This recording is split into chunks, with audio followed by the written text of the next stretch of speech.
Oke, Assalamualaikum warahmatullahi wabarakatuh. Selamat malam. Ya, saat ini saya merekam videonya malam ya.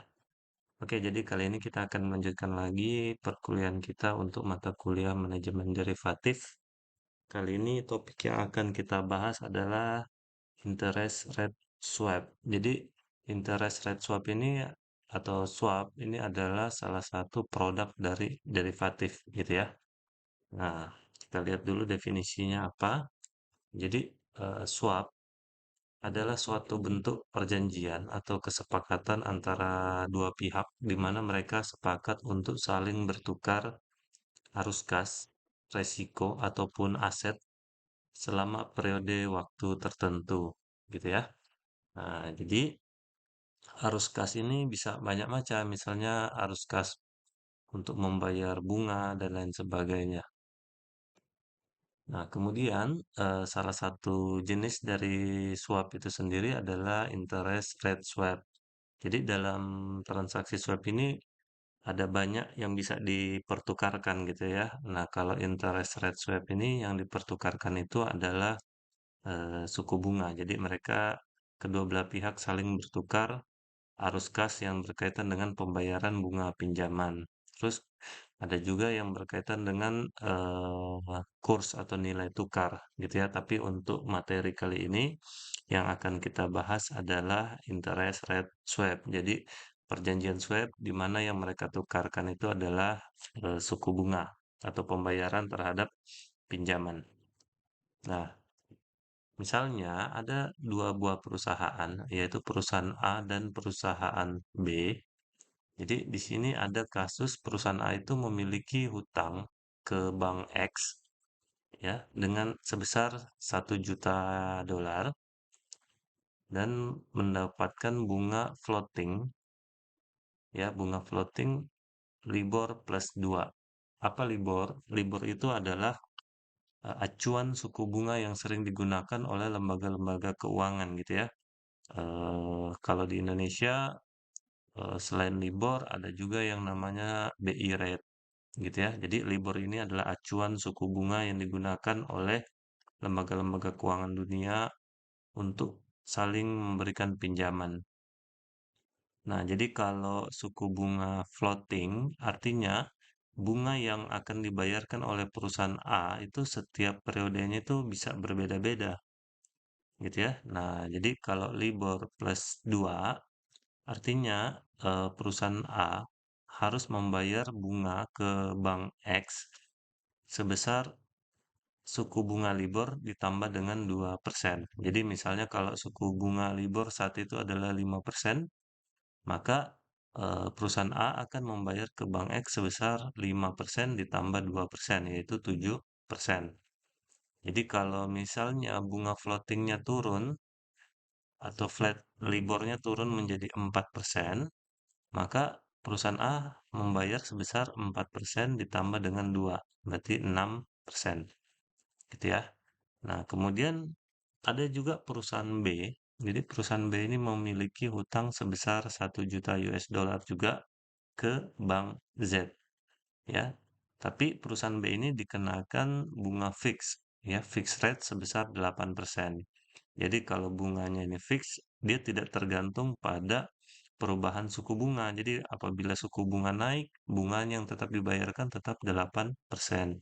Apabila suku bunganya turun, maka bunga yang dibayarkan juga tetap 8%. Oke, jadi ini ada dua perusahaan. Nah, sekarang transaksi swap ini bisa terjadi apabila perusahaan A ini kan bunga yang dikenakan adalah floating gitu ya.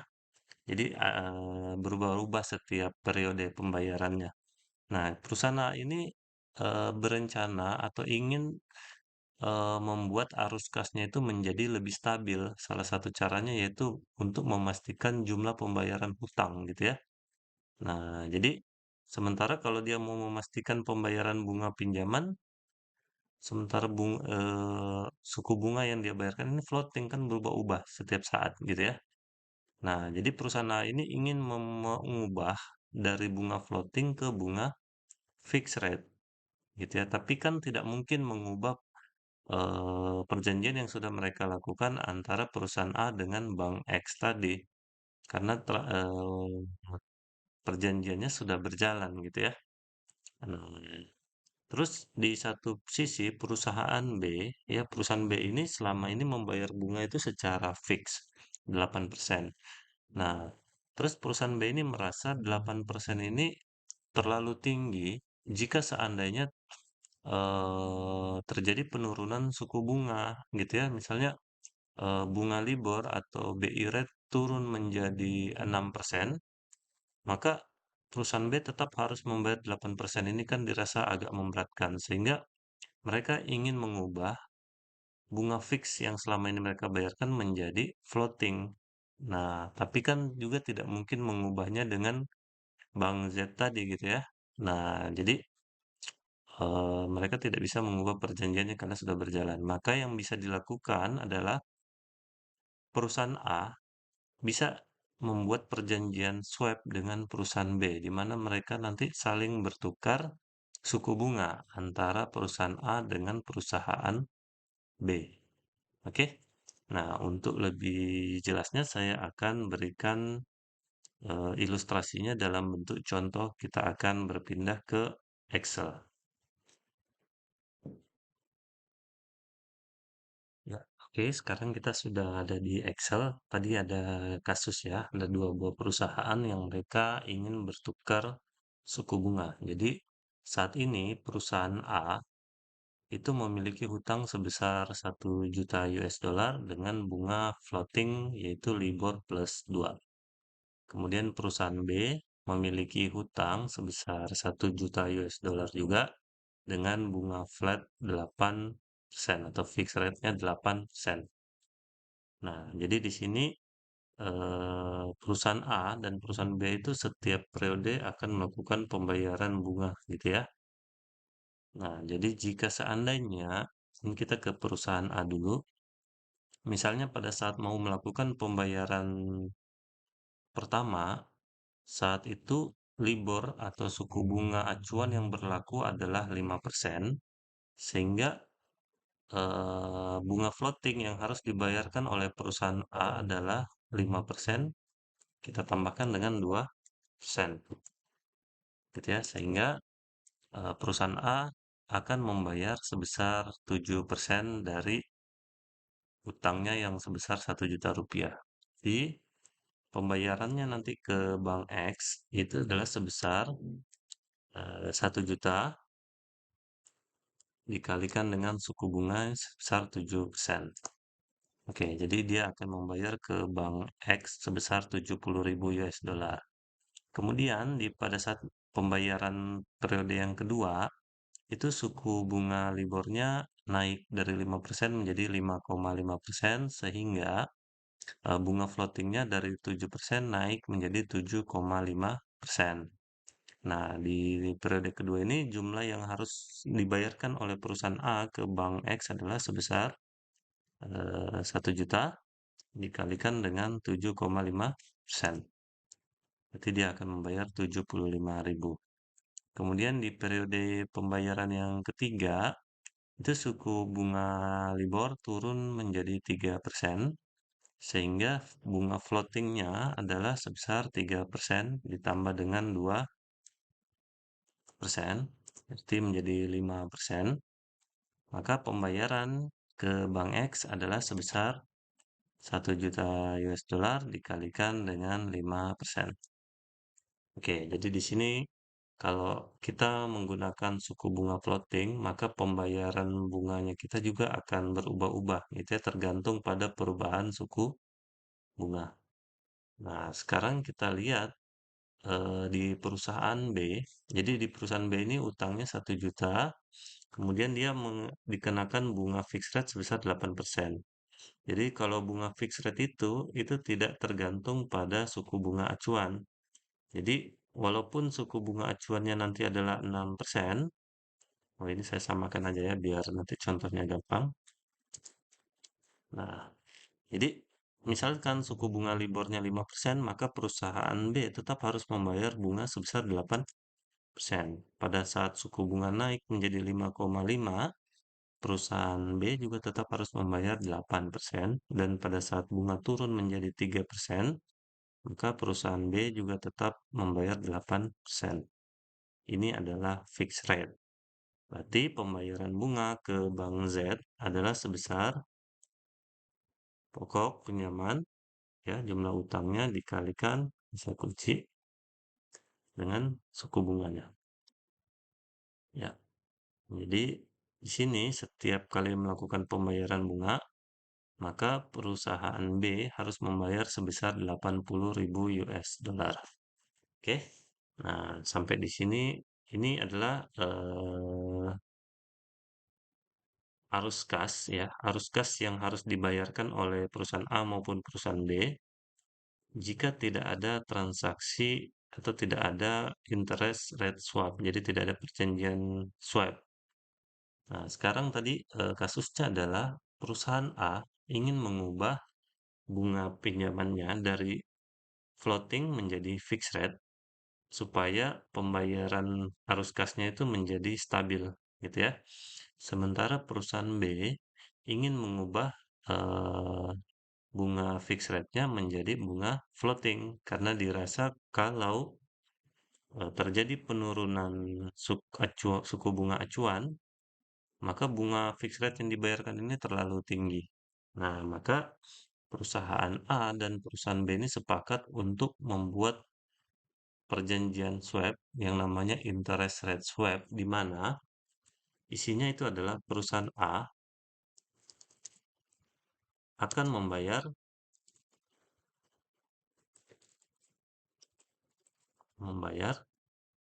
ke perusahaan B sebesar, gitu ya, 7% fixed rate, gitu ya. Kemudian perusahaan B akan membayar ke perusahaan A, saya perbaiki dulu,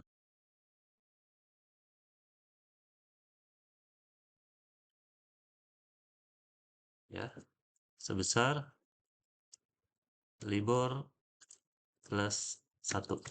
Nah, jadi si perjanjian swapnya seperti ini. Jadi nanti perusahaan A akan membayar bunga ke perusahaan B dengan menggunakan fixed rate sebesar 7%. Kemudian sebaliknya perusahaan B akan membayar ke perusahaan A bunga pinjaman sebesar dengan suku bunga adalah LIBOR plus 1. Nah, dampaknya bagi cash flow atau arus kas kedua perusahaan kita bisa lihat. Jadi di sini perusahaan A karena sudah terikat perjanjian swap, jadi selain dia membayar ke Bank X, di sini dia harus membayar ke perusahaan B sebesar 7%, gitu ya. Maka dia bayar ke perusahaan B sebesar 7%, ya, dikalikan dengan pinjamannya yang sebesar 1 juta. Berarti karena ini fixed rate, berarti setiap kali periode pembayaran, oh ini saya kunci dulu. Nah, karena dia ini adalah fixed rate, jadi setiap kali periode pembayaran jumlahnya selalu sama, ya. Dia akan membayar sebesar 70.000 US dollar. Kemudian perusahaan A itu juga akan menerima dari perusahaan B, yaitu pembayaran bunga sebesar LIBOR plus 1. Jadi dia di sini akan menerima dari PTB dengan suku bunganya adalah suku bunga LIBOR, gitu ya, ditambah dengan 1% dikalikan bunga pinjamannya atau di hutangnya 1 juta. Berarti dia akan menerima nanti dari PTB pada pembayaran pertama itu 60.000. Pada saat libornya 5,5%, maka dia akan menerima dari, oh ini saya kunci lagi dulu ya. Ya, jadi pada saat suku bunga LIBOR naik menjadi 5,5, maka dia akan menerima uang dari PTB sebesar 65.000. Dan pada saat suku bunga LIBOR turun menjadi 3%, dia akan menerima pembayaran dari perusahaan B sebesar 40.000. Sehingga total ya, total yang akan dibayarkan arus kas yang akan dibayar oleh perusahaan A adalah dia harus membayar ke Bank X sebesar 70.000, ditambah membayar ke PT B 70.000, dikurangi dengan pendapatan yang dia terima dari PT B yaitu 60.000. Nah, dia akan membayar 80.000. Ini kalau kita tarik, maka setiap kali periode pembayaran, dia perusahaan A akan membayar sebesar 80.000. Arus kasnya menjadi lebih stabil gitu ya. Karena yang tadinya floating, berubah-ubah seperti ini, sekarang menjadi lebih stabil. Oke? Nah, jadi keuntungan yang didapatkan oleh perusahaan A adalah dia mendapatkan kepastian atas arus kasnya dia. Dari yang tadinya floating menjadi lebih fix. Nah, sekarang kita lihat apa yang terjadi pada perusahaan B setelah diadakan perjanjian swap ini. Jadi di sini perusahaan B membayar ke Bank Z. Selain itu mereka juga harus membayar ke perusahaan A, ya, ke perusahaan A. Jadi perusahaan B membayar ke perusahaan A sebesar LIBOR plus 1. Gitu ya, berarti suku bunga LIBOR ini ditambah dengan 1% dikalikan dengan pinjamannya. Nah, jadi dia akan membayar periode pertama yaitu 60.000. Ini saya kunci dulu. Terus periode kedua dia akan membayar sebesar 65.000 dan periode ketiga sebesar 40.000. Nah, selain itu, dia juga akan menerima pembayaran dari perusahaan A. Jadi dia terima dari PT A yaitu sebesar 7% fixed rate. Gitu ya, berarti 7% dari hutangnya. Yaitu setiap periode dia akan menerima sebesar 70.000 US dollar dari PT A. Sehingga di sini total ya, total pembayaran yang akan dilakukan arus kasnya dari PT B yaitu adalah membayar ke Bank Z sebesar 80.000, kemudian ditambah dengan pembayaran ke perusahaan A 60.000, kurangi penerimaan dari perusahaan A 70.000.